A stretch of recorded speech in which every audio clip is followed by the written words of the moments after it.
नमस्कार, स्वागत है आपका प्रॉपर्टी प्लस में। मैं हूं दीपक यादव। बढ़ते हैं आज के शो की तरफ, लेकिन सबसे पहले रुक करते हैं बुलेट पॉइंट्स का।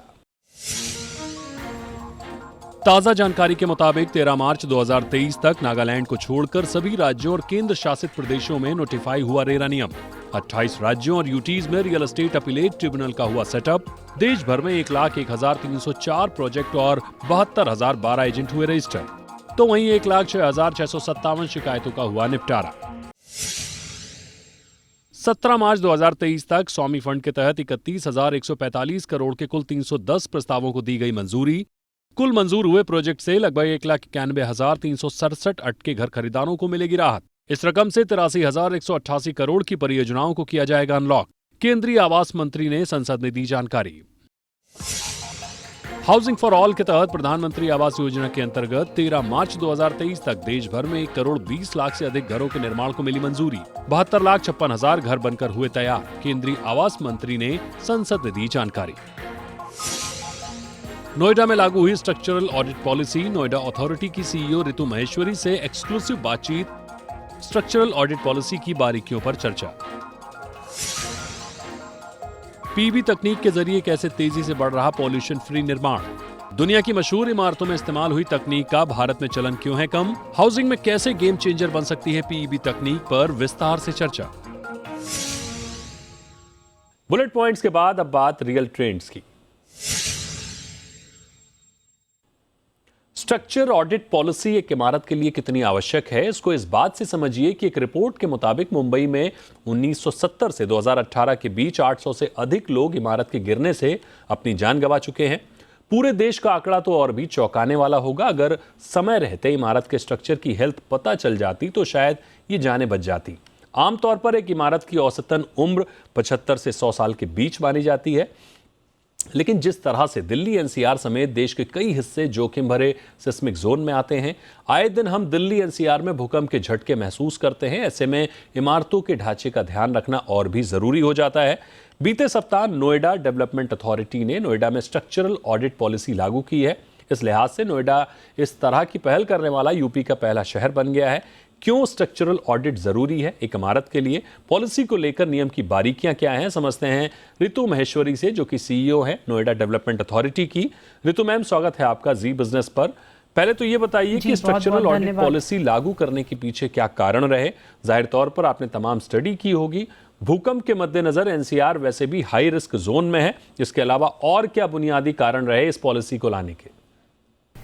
देखिए, नोएडा एक ऐसा शहर है जिसमें बहुत हाई राइज बिल्डिंग्स हैं, चाहे रेजिडेंशियल टावर्स हैं और इंस्टीट्यूशनल भी बहुत सारे यहाँ टावर्स हैं जो हाई राइज हैं। तो मुख्य कारण ये है कि ऐसा शहर जहाँ हाई राइज बिल्डिंग्स हैं, जहाँ लोग फ्लैट्स में रहते हैं, उसमें हम लोगों के लिए ये ज़रूरी है जानना कि बिल्डिंग जो बन रही है, जिसमें लोग रह रहे हैं, वो स्ट्रक्चरली सेफ है या नहीं है। हम लोगों ने पिछले कुछ वर्षों में देखा भी है कि कई जगह ऐसे एकाध हादसे सुनने में भी आए हैं जिसमें बिल्डिंग डैमेज होने की वजह से लोगों को जान का भी नुकसान हुआ। तो उसी पर्सपेक्टिव से हम लोग चाह रहे थे कि अब इंक्रीजिंगली हाई राइज टावर्स बन रहे हैं, तो एक मैकेनिज्म होना चाहिए स्ट्रक्चरल ऑडिट का, जिसके माध्यम से हम इंश्योर कर पाए कि हमारी बिल्डिंग्स जो हैं वो स्ट्रक्चरली सेफ हैं। स्ट्रक्चरल ऑडिट पॉलिसी लागू करने वाला नोएडा यूपी का पहला शहर बन गया है। ऐसे में स्ट्रक्चर ऑडिट के नियम क्या होंगे, कब नई इमारतों के लिए या फिर कहें कि कितनी पुरानी इमारतों को ऑडिट कराना होगा, पूरा प्रोसेस क्या होगा?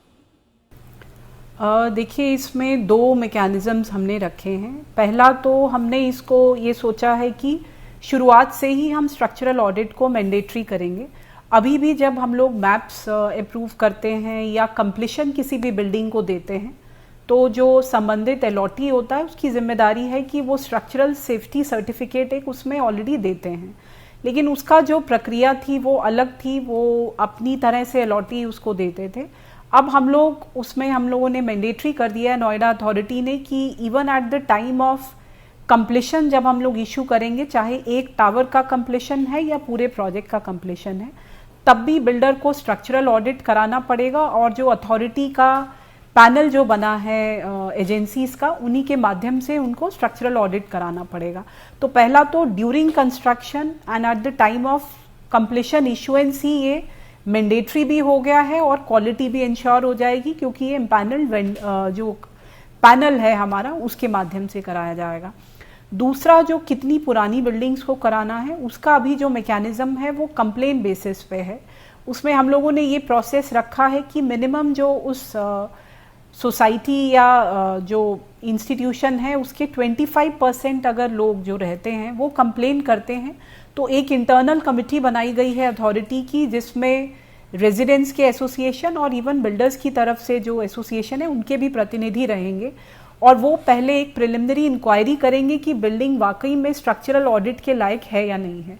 उस स्टडी के लिए भी जो हमारी इम्पैनल्ड एजेंसीज हैं उनकी माध्यम से हम मदद ले सकते हैं। अगर पाया जाता है कि बिल्डिंग में स्ट्रक्चरल डिफेक्ट्स प्रिलिमिनरी स्टेज पे नहीं है तो और माइनर डिफेक्ट्स हैं, तो जो एजेंसी जिसने बनाया है या जो बिल्डर है उसको उन माइनर डिफेक्ट्स को रेक्टिफाई करने के लिए कहा जाएगा और 3 महीने का समय दिया जाएगा। अगर प्राइमा फेसी ये पाया जाता है कि नहीं ये स्ट्रक्चरल डेफिशिएंसी लगती है, तब ये स्ट्रक्चरल ऑडिट बिल्डर को या एओए अगर वो ऑलरेडी हैंडेड ओवर है और 5 साल हो गए हैं तो उनको कराना रहेगा। तो पहले हम लोग ये इंश्योर करेंगे कि ये देखें कि, क्योंकि कई बार छोटे मोटे डिफेक्ट्स हैं जैसे सीपेज है, कहीं पार्किंग में कोई इशू है, लोग उसको भी स्ट्रक्चरल ऑडिट से लिंक कर देते हैं। तो हर बिल्डिंग का स्ट्रक्चरल ऑडिट कराना ऐसा नहीं है कि आवश्यक हो। तो प्रिलिमिनरी पहले हम लोग ये चेक करेंगे कि स्ट्रक्चरल ऑडिट रिक्वायर्ड है या नहीं है। अगर ये सर्टिफाई हो जाता है कि नहीं ऑडिट की रिक्वायरमेंट है, तो जो अलॉटी है, जो बिल्डर है, उसको 1 महीने में इम्पैनल्ड एजेंसीज के माध्यम से ऑडिट करा के देना होगा और 6 महीने में फिर उन कमियों को रेक्टिफाई करना होगा। जैसा कि आपने बताया कि अथॉरिटी ने कई संस्थाओं का एक पैनल बनाया हुआ है, ऐसे में स्ट्रक्चरल ऑडिट करने वाली संस्थाओं के लिए क्या मानक तय किए गए हैं और वे कौन सी संस्थाएं हैं जिन्हें आपने अधिकृत किया है ऑडिट करने के लिए? देखिए, जो ऑडिट की एजेंसीज और जो संस्थाएं हैं वो हम लोगों ने प्रयास किया है कि जितने हमारे प्रेस्टिजियस इंस्टीट्यूट्स हैं उन्हीं को हम अपने पैनल पे रखें, और इसमें हम लोगों ने 17 एजेंसीज को इनवाइट किया था। फाइनली जिनके ऑफर्स आए और जो हम लोगों ने सिलेक्ट किए, 7 एजेंसीज सिलेक्ट किए, जिसमें IIT कानपुर है, दिल्ली टेक्निकल यूनिवर्सिटी है, बिट्स पिलानी है, MNIT इलाहाबाद है, CBRI है। तो इस तरह की एजेंसीज जो नेशनल इंस्टीट्यूट्स हैं और जो रेप्यूटेड इंस्टीट्यूट्स हैं उनको हम लोगों ने इसमें पैनल में रखा है, और उनका काम यही देखना रहता है कि पूरी जो स्ट्रक्चर है, पूरी बिल्डिंग है, उसका ओवरऑल क्वालिटेटिव असेसमेंट वो करते हैं, क्या डैमेज हुए हैं, क्या कोई रेट्रोफिटिंग की रिक्वायरमेंट है, कंस्ट्रक्शन मटेरियल कैसा है। तो बहुत सारे इसमें इंडिकेटर्स और स्पेसिफिकेशंस हम लोगों ने ब्रॉड स्पेसिफिकेशंस उसमें पॉलिसी में डाले हैं, जो ये एजेंसी चेक करेगी, जिसके बेसिस पे ये डिसीजन होगा कि ऑडिट कराने के बाद रिपेयर्स कराने की आवश्यकता है या नहीं है। अब अंतिम और सबसे अहम सवाल, रियल एस्टेट में अनियमितताएं सबसे अधिक पाई जाती हैं, नियमों की अनदेखी खूब होती है या की जाती है। अगर कोई बिल्डर या एओए या फिर कहें सोसाइटी तय नियम के मुताबिक स्ट्रक्चर ऑडिट नहीं कराता है तो उन पर किस तरह के दंड का प्रावधान होगा, ये बताइए एक बार। देखिए, जैसा मैंने अभी बताया, जब अंडर कंस्ट्रक्शन बिल्डिंग्स हैं और जिनको कंप्लीशन अभी इशू नहीं हुआ है, तो कंप्लीशन के स्टेज पे जो बिल्डर है उसकी जिम्मेदारी है कि वो स्ट्रक्चरल ऑडिट करा के उसका सर्टिफिकेट दे, उसके बाद ही हम लोग कंप्लीशन जारी करेंगे। दूसरा, अगर बिल्डिंग का जो फाइनल कंप्लीशन इशू हो गया, क्योंकि कई पार्शियल कंप्लीशन भी टावर वाइज हम लोग इशू करते हैं, जो उसके लास्ट टावर का जब फाइनल कंप्लीशन हो जाएगा उसके 5 साल के अंदर अगर कोई शिकायत आती है और उसमें पाया जाता है कि नहीं स्ट्रक्चरल ऑडिट कराने की रिक्वायरमेंट है, तो ये जिम्मेदारी बिल्डर की होगी। 5 साल के बाद, क्योंकि जनरली प्रोजेक्ट्स बिल्डिंग का कंप्लीशन होने के बाद एओए को हैंडओवर हो जाते हैं, तो उसके 5 साल के बाद ये जिम्मेदारी एओए की होगी। तो अगर पाया जाता है कि ऑडिट कराना है तो 1 महीने में बिल्डर या AOA as per the term less than 5 years builder and more than 5 years the concern apartment owner association जो है वो ऑडिट कराएंगे, और फिर उसमें अगर जो डिफेक्ट्स आते हैं उनको विदिन 6 months रेक्टिफाई भी कराएंगे। अगर वो ये नहीं करते हैं तो जो लीज डीड की कंडीशंस हैं उनके अनुसार बिल्डर के विरुद्ध या जो कंसर्न एजेंसी है उनके विरुद्ध कार्यवाही अथॉरिटी द्वारा की जाएगी। बिल्कुल, यानी अब नए नियम के बाद अगर आप नोएडा में रहते हैं या नया घर खरीदने जा रहे हैं तो एक और बात का ध्यान आपको रखने की ज़रूरत है। वो ये कि बिल्डर से स्ट्रक्चरल ऑडिट को लेकर भी जानकारी ज़रूर करें। अगर आपकी इमारत में स्ट्रक्चर में कुछ खामियां हैं तो नोएडा अथॉरिटी में शिकायत कराएं। 5 साल तक इमारत को ठीक रखने की जिम्मेदारी बिल्डर की है, लेकिन अगर 5 साल से अधिक का समय हो चुका है और आपको लगता है कि आपकी इमारत में घटिया रॉ मटेरियल का इस्तेमाल हुआ है तो भी जोखिम मोल ना लें। अपनी इमारत की सेहत जांच लें, क्योंकि जिस तरह से आए दिन दिल्ली एनसीआर में भूकंप के झटके आते हैं, ऐसे में इमारत के स्ट्रक्चर की जांच बहुत ज़रूरी है। बहुत शुक्रिया करेंगे आपका रितु मैम हमारे साथ जुड़ने के लिए और स्ट्रक्चरल ऑडिट की इन बारीकियों पर बात करने के लिए। बहुत धन्यवाद। बढ़ते हैं अगले रियल ट्रेंड्स की ओर। भारत में आबादी के मुकाबले घरों की कमी है। घरों के निर्माण में लंबा समय लगता है, लागत भी एक बड़ा मसला है। लेकिन 2015 में पीएमएवाई के आने से अफोर्डेबल हाउसिंग के निर्माण में तेजी आई। हालांकि वो तेजी भी बीते 3 साल में कमजोर होती दिखी। जिस तरह से बीते कुछ समय में भूकंपों से धरती हिल रही है, ऐसे में ये चुनौती आती है कि कैसे इस तरह के घर बने जो इन भूकंपों के झटकों को बेहतर झेल सकें। इन समस्याओं को देखते हुए दुनिया भर में तमाम तकनीकों पर काम चल रहा है। कुछ तकनीकें सफल हैं, कुछ असफल हैं। आज हम इस एपिसोड में निर्माण की एक ऐसी तकनीक को समझने की कोशिश करेंगे जो दुनिया भर में इस्तेमाल हो रही है, लेकिन भारतीय रियल एस्टेट में इसे लेकर अभी बहुत अधिक दिलचस्पी नहीं दिखती है।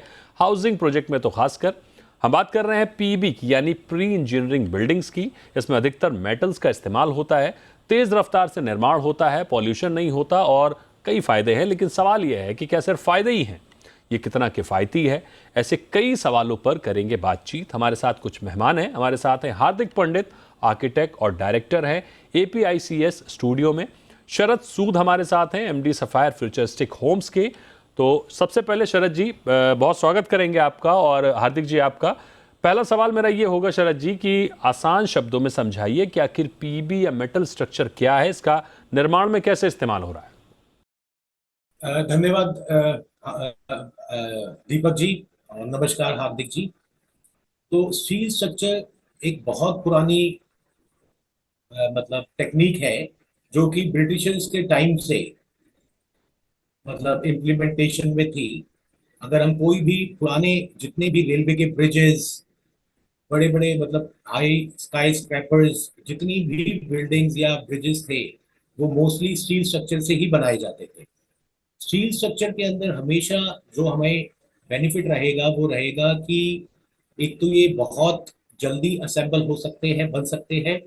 इनकी जो लाइफ है वो काफी ज्यादा रहेगी और इसको बनाने के लिए ये एक इको फ्रेंडली टेक्निक है। स्टील के ऊपर कंस्ट्रक्शन को करते हैं तो वो एक ओवर अ पीरियड जाके आपका एक एसेट फॉर्मेशन हो रहा है। हार्दिक जी, मेरा अगला सवाल आपसे होगा। दुनिया भर में मेटल स्ट्रक्चर का इस्तेमाल हो रहा है, पॉल्यूशन फ्री है, तेज निर्माण होता है। हमारे देश में भी हमने देखा कि कमर्शियल, इंडस्ट्रियल और वेयर हाउसिंग समेत रियल्टी सेक्टर में इसका इस्तेमाल हो तो रहा है, लेकिन हाउसिंग सेक्टर में इसका चलन कम है। क्या वजह है इसके पीछे?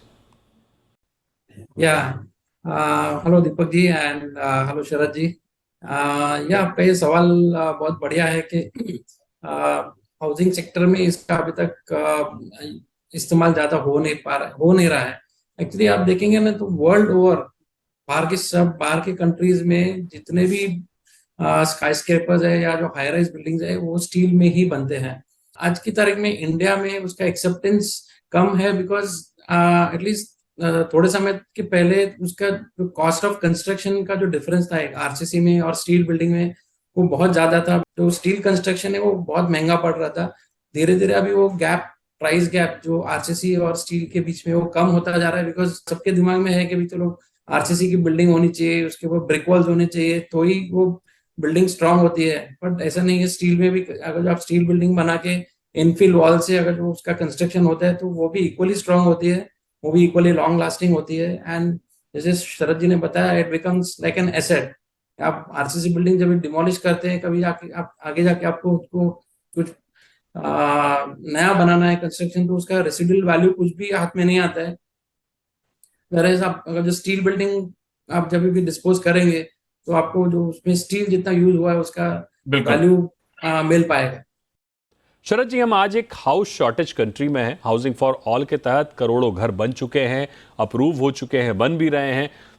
मास हाउसिंग में पीईबी क्या रोल निभा सकता है? अफोर्डेबल हाउसिंग में पीईबी क्या रोल निभा सकता है? क्योंकि अफोर्डेबल हाउसिंग में बड़ा चैलेंज होता है कॉस्ट को कंट्रोल में रखा जाए, साथ ही डेवलपर्स का मार्जिन भी निकले। ऐसे में पीईबी इसमें कैसे मददगार साबित हो सकता है? दीपक जी, सबसे पहले तो ये है, the time save is the money save. How soon you can get into your home is number one. Even if you see nowadays कि कितना ज्यादा वो चलता है कि कंस्ट्रक्शन के अंदर builders have got their plans. एक सेट ऑफ ग्रुप हाउसिंग चल रही है, वहां से दूसरा हो गया, लोगों को उनकी डिलीवरेबल्स नहीं मिल पा रहे फ्लैट्स के. रीजन बीइंग, एक प्रोजेक्ट के साथ में दूसरा शुरू हो जाना, कंस्ट्रक्शन कॉस्ट बढ़ जानी, टाइम डिले हुए जाना, उतने ही समय में ईएमआई का भार चले जा रहा है साथ में, उधर से आप तब तक रेंट पर रह रहे हैं. अगर आप इन सारी चीजों को इवेल्युएट करेंगे और कितनी जल्दी आपका आरओआई, जो आपने पैसा अपने मकान पे खर्चा, कितनी जल्दी आप उसमें शिफ्ट हो सकते हैं, वो चीज बहुत ज्यादा अहमियत रखेगी. और दूसरा कि अगर हम स्टील में जाते हैं हाउसिंग में, रेजिडेंशियल हाउसेज में, तो डिलीवरेबल्स लाइक आई सेड जल्दी हो गए, is number one.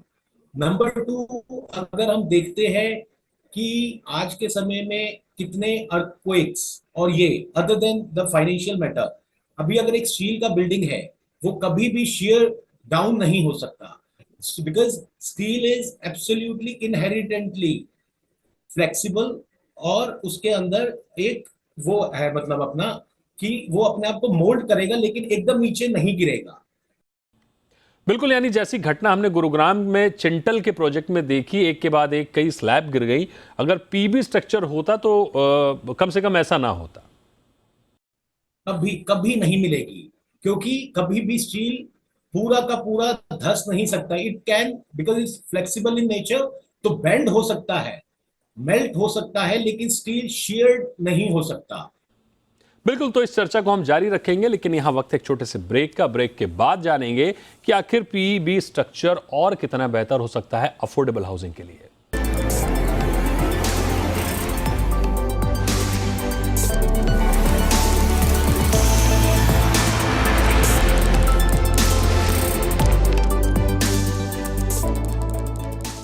Welcome back. आप देख रहे हैं प्रॉपर्टी प्लस, और प्रॉपर्टी प्लस में हम बात कर रहे हैं पीईबी स्ट्रक्चर्स की, मेटल स्ट्रक्चर्स की, और इस पर चर्चा को आगे बढ़ाते हैं। मेहमान हमारे साथ जुड़े हुए हैं।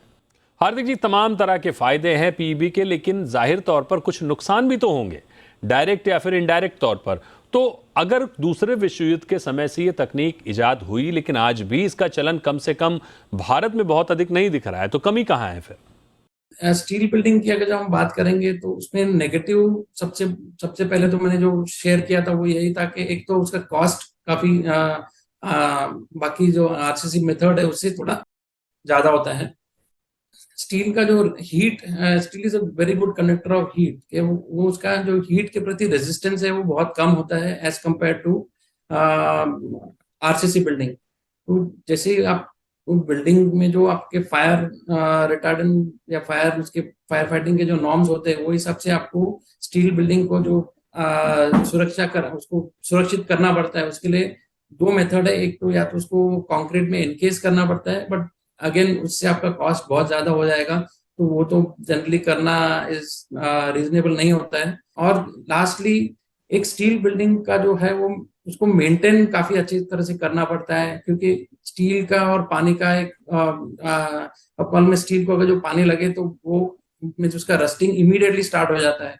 एज अगेंस्ट अगर जो कंक्रीट बिल्डिंग को पानी लगे तो उसका जो वेर एंड टेयर है वो बहुत धीरे धीरे होता है, बट स्टील में अगर स्टील में उसका इफेक्ट बहुत फास्ट होता है. हार्दिक जी, बहुत ही संक्षिप्त में जानना चाहूंगा कि दुनिया भर में कुछ इमारतों के बारे में बता सकते हैं क्या जो इस तकनीक से बनी हुई हो? आप दुनिया के कोई भी एक हाई राइज में जो एक्सट्रीम हाई राइज बिल्डिंग है आप देखेंगे तो वो स्टील में ही बनती है. जैसे आपने बुर्ज खलीफा का नाम सुना ही होगा, तो बुर्ज खलीफा इज मेड इन स्टील. और जो फेमस वर्ल्ड ट्रेड सेंटर्स जो सबको पता है कि जो अटैक की वजह से यूएस के कोलैप्स हो गए, वो भी पूरे स्टील के ही बने हुए थे. एंड बाकी सब भी काफी सारी बिल्डिंग्स है वर्ल्ड ओवर में, इन टर्म्स ऑफ यूएस में, बाकी सब कंट्रीज में भी. वो सब स्टील में ही बनते हैं, जैसे उसका जो because they are very fast to construct, और उसकी जो साइज जो उसकी होती है in terms of the member size बहुत कम होती है, तो स्टील में बहुत फास्ट बनता है। शरद जी, भारत में वैसे तो पीईबी का चलन कंक्रीट के मुकाबले ना के बराबर है, लेकिन हम समझना चाहें तो अभी कहाँ, किन शहरों में मेटल स्ट्रक्चर के निर्माण देखे जा सकते हैं? मतलब दिल्ली के अंदर अगर हम कोई भी रेलवे का ब्रिज देखें तो सारा वो रेलवे हमेशा ही स्टील पर चली है, एंड वी नो कि कितना मतलब लार्ज सेक्टर है उनका। अभी जब अगर हम बिल्डिंग्स के बारे में बात करेंगे तो वो सिटीज जिसके अंदर जगह का कंस्ट्रेंट्स होगा वो हाई राइज पर जाएंगे। So cities like Mumbai, Delhi, Chennai, then Hyderabad for that matter, Bangalore is catching up. So इन सारी सिटीज के अंदर metros and the big cities they are just going up in all steel structure technology in full most of the time. जब बात आती है temperature की, हम जब उसकी पैनलिंग करते हैं, चाहे वो एल्यूमिनियम पैनल यूज कर ले या किसी और तरह के पैनल को यूज कर ले, तो हम हर पीरियोडिकल चेक्स कर सकते हैं। पैनल को खोल के स्टील की कंडीशन को हम मुआयना कर सकते हैं, लेकिन जब वो आरसीसी में सरिया और वो होगा, there is no way that we can conduct a periodical check. उसकी एजिंग या अगर हमें दिखता है कि ये कोरिजन हो गए, we can have corrective measures कि हमें इसको कैसे वो ठीक करना है। तो स्टील में हमें वो भी बेनिफिट मिलता है। यानी ओवरऑल अगर हम सार निकालने की कोशिश करें तो पीईबी या कह लीजिए मेटल स्ट्रक्चर एक बेहतर विकल्प हो सकता है हाउसिंग सेक्टर में तेज रफ्तार निर्माण के लिए, क्योंकि एक बार डिजाइन फाइनल हो गया तो फिर फैक्ट्री में सेक्शन रेडी हो जाते हैं और फिर कंस्ट्रक्शन साइट पर इन्हें फटाफट असेंबल कर लिया जाता है। खासकर अफोर्डेबल हाउसिंग में ये गेम चेंजर साबित हो सकते हैं, क्योंकि सबसे अधिक घरों की दरकार इसी सेगमेंट में है।